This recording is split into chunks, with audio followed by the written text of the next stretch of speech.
Merci beaucoup, monsieur de Foucault.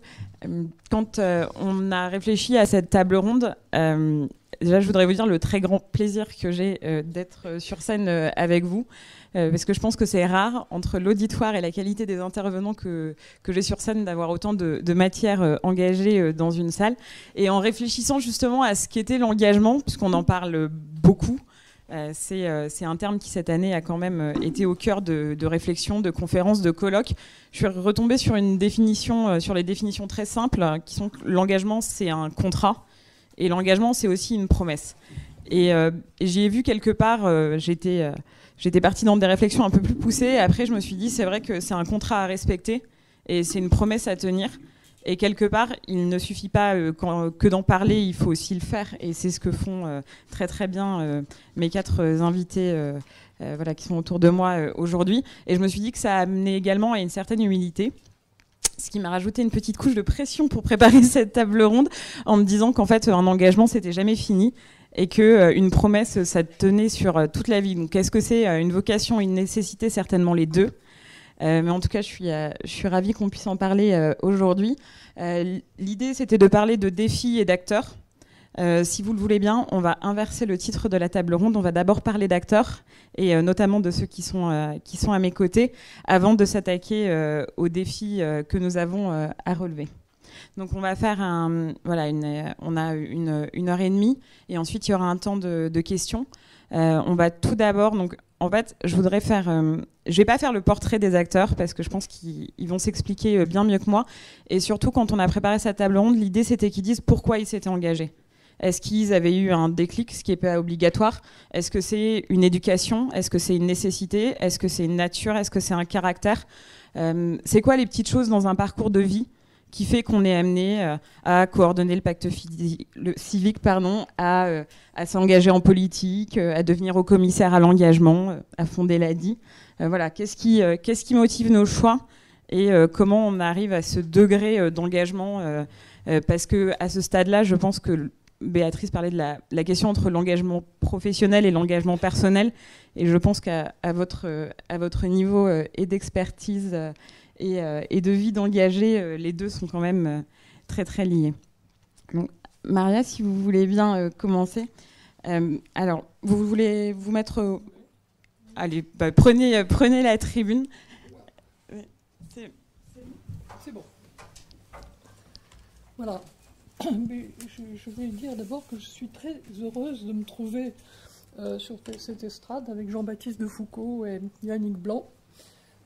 Jean-Baptiste, parce qu'il y a 30 ans, lorsque j'essayais de trouver une ONG qui accepte d'expérimenter en France l'idée du microcrédit, qui à l'époque était surtout portée par la Grameen Bank, m'a donné un conseil très simple: faites-le vous-même. Et ça, c'est un excellent engagement, parce qu'effectivement, une fois qu'on l'a pris en charge, c'est très difficile. C'est très difficile de s'en sortir. Et puis, Yannick Blanc, parce que tout en étant de l'autre bord, celui de l'administration et de ses règles, il nous a beaucoup aidé à ce que l'ADI soit reconnue d'utilité publique et qu'elle crée plus tard un fonds de dotation qui nous vaut de participer à cette conférence. Pourquoi on s'engage ? J'ai écouté avec attention Jean-Baptiste, et bien évidemment, je suis d'accord avec lui. Je vais avoir une vision un peu différente en même temps. Je crois qu'on s'engage pour donner un sens à sa vie, pour défendre le bien commun, mais aussi en choisissant généralement le défi qui vous touche de près. On le comprend parce qu'on l'a soi-même vécu. Pour ma part, cette expérience qui a déclenché mon engagement est celle de la violence que j'ai connue très tôt dans mon enfance, car je suis né aux confins est de la Pologne, 4 ans avant la guerre. J'ai connu ainsi en septembre 1939 une invasion soviétique dans le cadre de l'accord Ribbentrop-Molotov, puis, lorsque l'accord a été rompu, une invasion nazie, puis, quand l'armée nazie a commencé à battre en retraite, une nouvelle invasion soviétique qui, ayant déjà annexé cette partie de la Pologne, n'a nullement envisagé de la rendre et préféra, avec l'accord des alliés occidentaux, de repousser tout le pays de l'Est vers l'Ouest. Au passage, toute cette grande plaine, qui fut le champ de bataille, mais aussi le lieu de tuerie de civils, perdit 14 millions de ses habitants, dont 5 millions de juifs et 9 millions de non-juifs. C'est à peu près la population de la Belgique. Ils ont été tués pour des raisons diverses, parce qu'ils faisaient partie de la résistance, ou parce qu'ils faisaient partie de l'élite, et que l'élite pouvait contribuer à organiser la résistance, ou parce qu'ils étaient jeunes et pouvaient entrer en résistance, ou parce que, si c'était des femmes, elles faisaient des enfants qui devenaient des jeunes et qui feraient de la résistance. Au nom de cette logique, je ne parle pas de la Shoah, qui est un cas à part et tout à fait dramatique en soi, mais disons que pour la population polonaise, là, c'était ça, en gros, le schéma. Et au nom de cette logique, toute ma famille s'est trouvée en prison, ou déportée, ou tuée, ce qui m'a donné le sentiment profond que, ayant survécu à tous ceux que j'ai vus disparaître, je devais justifier d'une façon ou d'une autre mon existence en aidant les vivants. Voici donc un type d'histoire qui m'a rendu plus réceptif qu'un autre, mais cela ne dit pas encore ce que j'allais faire. Lorsque je voyais tous ces gens tomber ou disparaître autour de moi, emmenés par la Gestapo ou la NKVD, alternativement, je ne faisais pas vraiment de distinction entre les deux.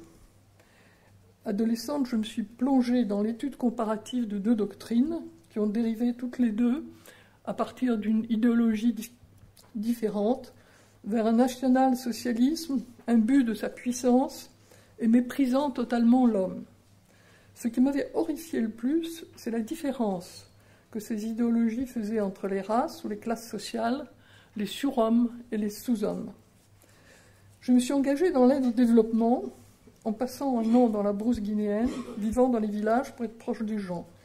Je pensais, comme tout le monde, à ce moment-là, que l'Afrique décolonisée va décoller avec un peu de technologie et d'investissement.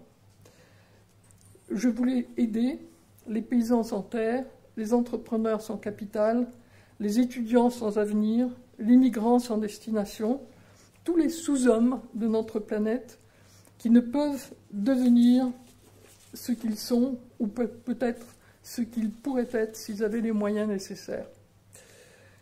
C'est dans cet état d'esprit, lorsque je suis devenue directrice des études et des politiques à l'Agence française de développement, que j'ai rencontré Mohamed Younous, qui venait de créer la Grameen Bank, la banque des pauvres au Bangladesh, et j'ai été séduite par la simplicité de sa démarche. D'une façon générale, ce qui est simple et vrai. Je suis allée au Bangladesh pour voir ces milliers de femmes, elles sont des millions aujourd'hui, qui, avec un prêt d'un montant ridicule, arrivaient à gagner leur vie et celle de leurs enfants, lorsque leur mari les abandonnait pour recevoir, en se remariant, une nouvelle dot. J'ai tenté avec succès de transférer le microcrédit en Afrique, puis en Europe centrale, où j'ai été détachée auprès de la Banque mondiale. Tout le monde m'a dit « cela ne peut pas marcher dans un pays européen », mais cela marchait. J'ai donc pensé que cela pourrait aussi marcher en France, et j'ai créé avec deux amis l'Association pour le droit à l'initiative économique, dont le nom est à la fois le programme, ADI. Nous étions 3 bénévoles sans un sou, vous n'étiez pas là pour nous aider, quelques rares institutions l'ont fait.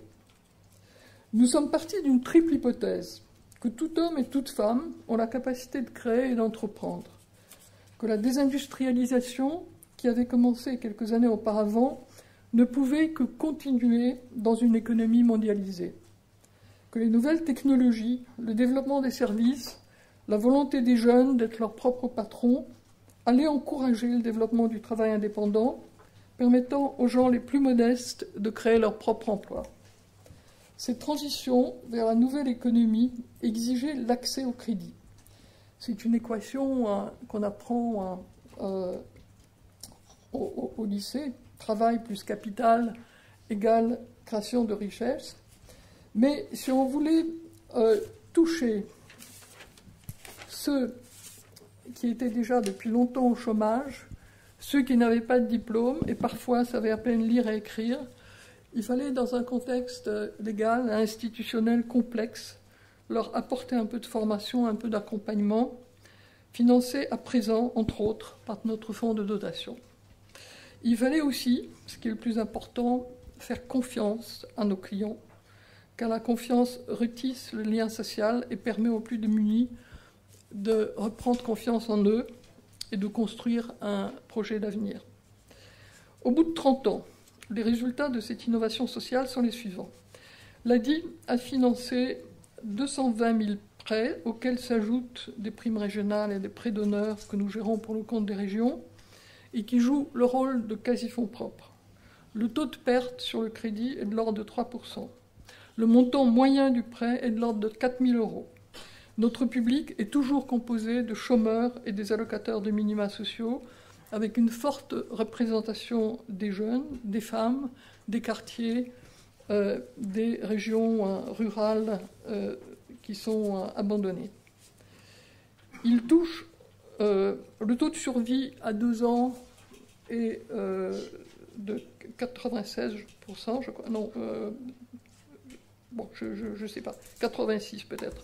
Le taux d'insertion de 84. Chaque semaine, l'ADI, qui est désormais implantée dans toute la France, permet la création de 225 emplois nouveaux. Et au-delà de ces chiffres, ce qui est pour moi le plus important, c'est d'avoir contribué à réhabiliter le travail indépendant, à changer le regard de la société sur les chômeurs. Le travail indépendant, qui avait baissé dans la seconde moitié du XXe siècle avec l'exode rural et la disparition de petits commerces, remonte depuis l'an 2000 et va continuer à remonter. Dès à présent, les emplois créés par la création d'entreprises généralement unipersonnelles sont 2 fois plus nombreux que ceux créés par l'emploi salarié. Cela est dû non seulement à la vertu de l'exemple, mais aussi au changement du cadre légal créé pour le travail salarié que nous avons pu amender. Les 3 amendements les plus importants sont les suivants. L'an 2000, amendement de la loi bancaire permettant aux associations agréées d'emprunter pour prêter. 2006, amendement de la loi de programmation de la cohésion sociale reconnaissant la création d'entreprises comme une voie d'insertion. Auparavant, lorsqu'on allait voir la NPE, on nous disait, mais créer son entreprise, ça ne nous regarde pas, ce n'est pas de l'emploi. 2009, le régime de l'auto-entrepreneur permettant aux créateurs d'entreprises de ne pas payer les charges sociales avant d'avoir gagné le premier sou. À noter que ces 3 amendements sont passés, ont été passés le premier par Laurent Fabius, gauche, le second par Jean-Luc Borloo, centre, et le 3e, Christine Lagarde, droite, ce qui montre que, pour une fois, tous les courants étaient d'accord. Peu à peu, l'idée qu'un chômeur peut aussi créer son propre emploi a fait du chemin. Et pour ce qui me concerne, je suis très heureuse d'avoir contribué à changer le regard de ceux qui ont perdu leur travail, étaient traités comme des sous-hommes. Voilà.